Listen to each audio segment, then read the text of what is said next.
Hi everyone. So I just finished watching Angels in America part 1, chapter 2 and chapter 3. So I figured that I would touch on those for my first vlog of this week. And right from the start, you notice that there's a lot going on. A lot is happening. Right from the start, Pryor is not doing well with his disease and is begging Lewis not to call an ambulance and not to, do anything to help him.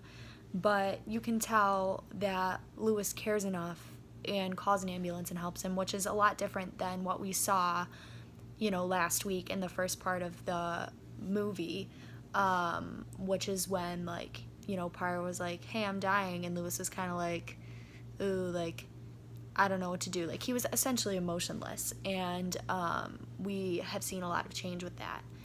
And then as it has progressed, we've seen that, okay, well, when Pryor's in the hospital and asleep, and Lewis is like, I gotta go.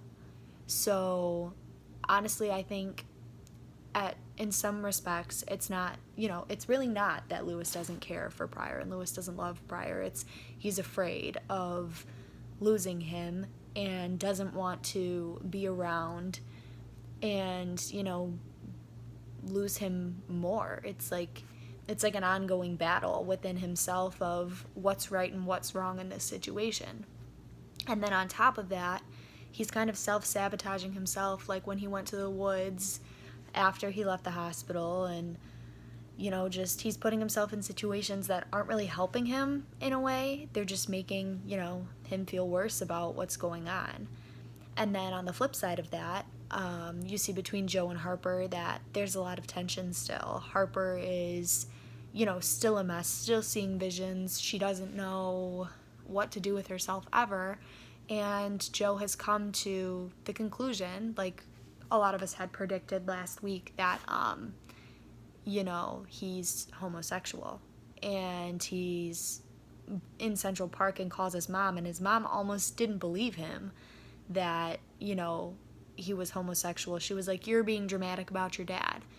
And, then he just like went home and had to have a conversation with Harper about how he was feeling about himself. And, he's really come to terms a lot with himself and who he is, and, is trying to make changes to better himself. But I think it hurts him a lot more that, he's doing something for himself but hurting someone else so much in the process, which I think is what is happening kind of with both characters, with Lewis and Joe, is that, in some respects it comes down to, okay, here I am, I have to make decisions for myself to better myself for the rest of my life, and, it's going to hurt somebody else a lot on the way down.